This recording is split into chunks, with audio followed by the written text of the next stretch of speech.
Hi good evening friends. ఈరోజు ఏంటంటే మనకు ఒక వారం రోజుల నుంచి వెళ్ళి వర్ష ప్రభావం అనేది బాగా జరుగుతుంది. అంటే ఈవినింగ్ పూటనే వర్షం అనేది గాలి లేకుండా వస్తుంది కాబట్టి చాలా మంది హెల్త్ ప్రాబ్లం అంటే చాలా ఏంటంటే మనకు పిడిసి ఉన్న వాళ్ళు, జ్వరము, ఫీవర్, ఇలా సర్ది ఉన్న వాళ్ళు, చాలా పిల్లలు ఏం చేస్తున్నారు అంటే వర్షం వస్తా అంటే అంటే ఆ చినుకుల మీద బయటికి వచ్చి ఎగురుతా అంటారు. వాళ్ళని కొద్దిగా జాగ్రత్తగా చూసుకోవాలి.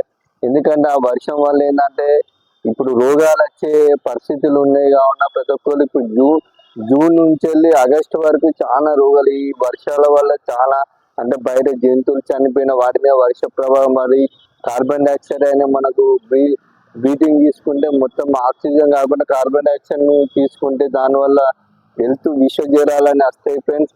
చాలా మంది విష జ్వరాలతో చనిపోయిన వాళ్ళు ఉంటారు. ఎందుకంటే ఆ జ్వరం వస్తే హాస్పిటల్ పోతే అప్పుడు మనం ప్రాణమన్నా కాపాడుకోవాలంటే కానీ రోగం రాకముందు ఏదో ఇష్టం ఉన్నట్టు చేస్తే మన బాడీ కంట్రోల్ ఉండే. కావున ప్రతి ఒక్కరు జాగ్రత్త పడి కవర్ కానీ చెట్టిళ్ళు కానీ ఏదైనా బయటికి పోతే తీసుకుపోయి మంచిగా తడవకుండా అంట పిడుగులు పడి చనిపోయే వాళ్ళు చాలా మంది ఉంటారు.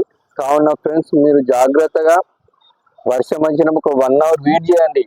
ఇంటికి వెయిట్ చేసేది ఉందా అది తడిస్తే ఏంటంటే మనకు రోగాలు స్టార్ట్ అయితే మళ్ళీ మనమే చాలా ఇబ్బందులకు గురవుతాం. కాబట్టి ఫ్రెండ్స్ చక్కగా నేను చెప్పినట్టు మీరు ఫాలో అవుతారని కోరుకుంటాను.